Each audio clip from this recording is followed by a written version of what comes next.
Seguimos entonces.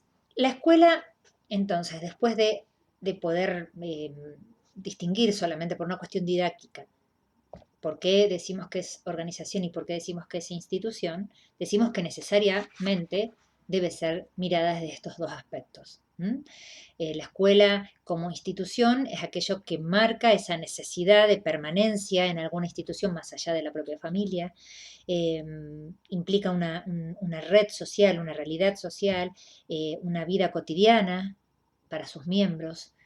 Fijémonos en lo que nos pasa ahora, sobre todo a los niños, a los adolescentes, el no poder ir a la escuela a pesar de que cuando llega el momento de empezar las clases hay resistencia, pero ese lugar único de red, de vínculo con el par, es la escuela.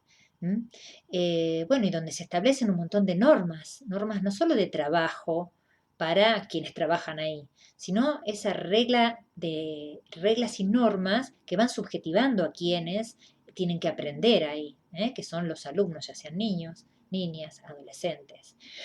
Entonces todo eso caracteriza a la escuela como una institución.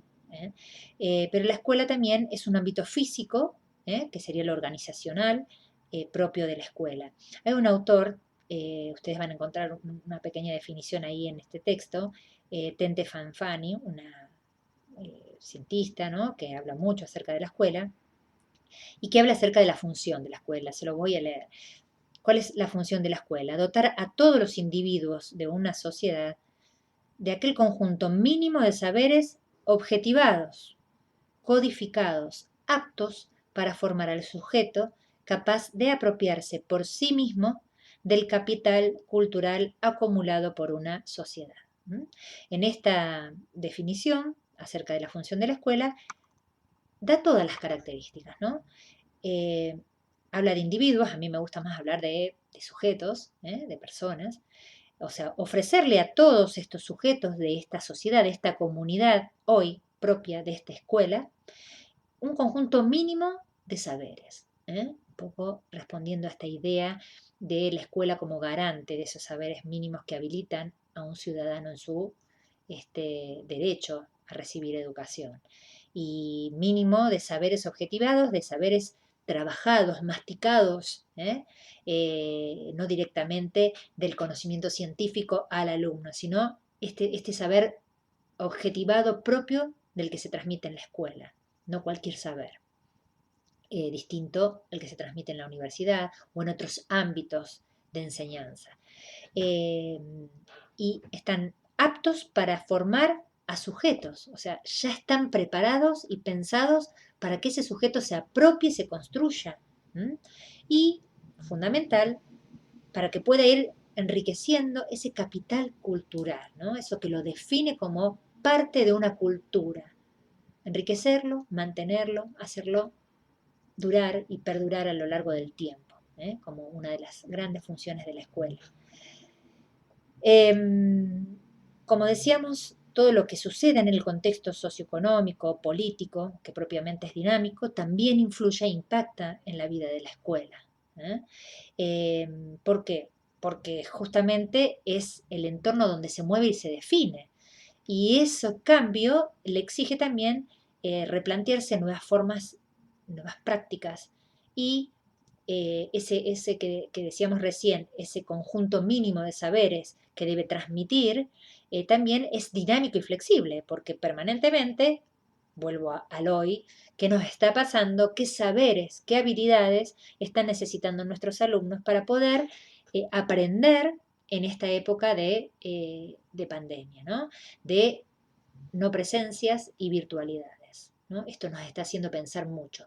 ¿Qué contenidos mínimos debe haber para todos en una condición de igualdad de oportunidades para que puedan aprender?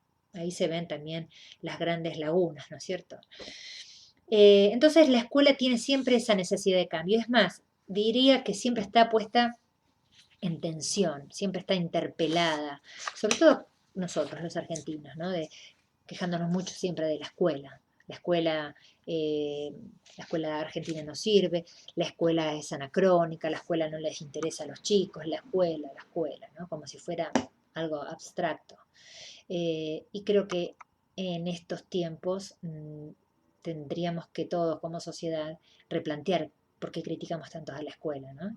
Ese lugar donde se transmiten tantas cuestiones, se resguardan tantas otras, se resguarda salud, se resguarda alimento, se resguardan necesidades básicas de los chicos que están en situaciones de mayor vulnerabilidad, muchas cuestiones y que son funciones que no constituyen la función básica de la escuela, ¿no? Como a lo largo del tiempo de ese contrato fundacional se fueron agregando muchas otras demandas a la escuela.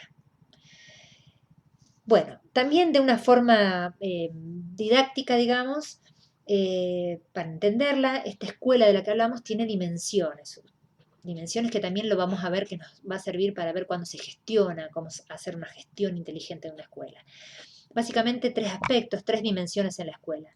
Una dimensión administrativa u organizacional, que es la parte, digamos, más dura, vuelvo con esa palabra, es donde están todos lo que definen las políticas educativas, ya sea de nación, de la jurisdicción, o sea, de las provincias, las reglamentaciones, las normas, hasta las cuestiones más cotidianas de una escuela que hacen a esa organización y administración. Lo administrativo en cuanto a lo económico, a los organigramas de los tiempos, las normas de trabajo. Bueno, toda esa cuestión administrativa y organizacional forma parte de este aspecto, ¿no? Que permite atender al funcionamiento de la escuela. La otra dimensión, y que es propiamente la que define esta función y esta finalidad de la escuela, que es la pedagógica didáctica, ¿no es cierto? Que es justamente toda esa caja de saberes, de contenidos mínimos que la escuela como tal debe resguardar, objetivar, digamos, masticar para poder transponer, para poder hacer llegar a través de la didáctica a los alumnos, garantizando justamente esto que decíamos, ¿no? Esta regularidad cultural. Y bueno, por supuesto que en esta dimensión pedagógica académica o pedagógica didáctica, todas las teorías que sustentan a la escuela, las teorías de la enseñanza-aprendizaje, las teorías del currículum, también todo ese paquete de teorías que son la red de sostén que permiten que se concreten en esos contenidos a enseñar. Y la dimensión comunitaria, que como sostenemos, la escuela no es una institución organizada o una organización institucionalizada en el vacío y en soledad, sino perdería su sentido, ¿sí? Está siempre dentro de una comunidad que le da sentido a lo que esa escuela garantiza, que es el saber.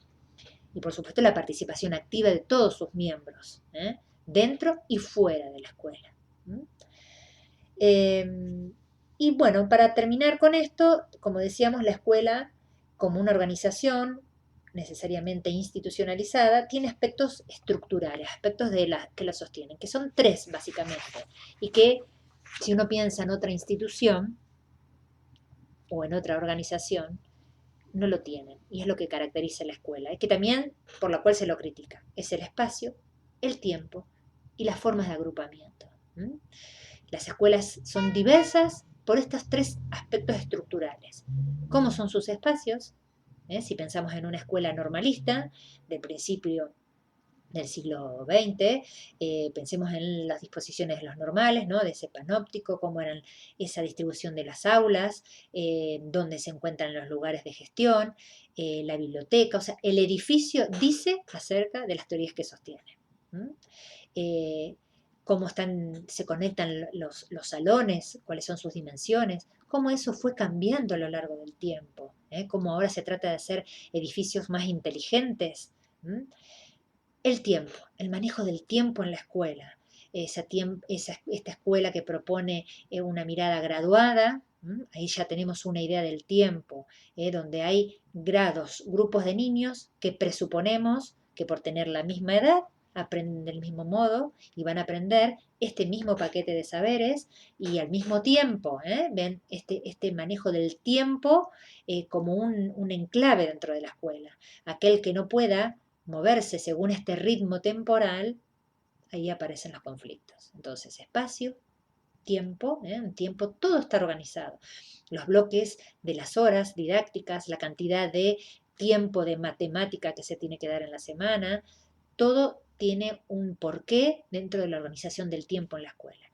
Y la forma de agruparlos, que tienen mucho que ver con el espacio y con el tiempo, según cómo sean las dimensiones de ese edificio, de ese salón, y los tiempos de trabajo, como son esos agrupamientos, que, lamentablemente, y veo las críticas, agrupamientos homogéneos, totalmente ajenos a la realidad de las infancias, pero igual siguen perdurando en el tiempo.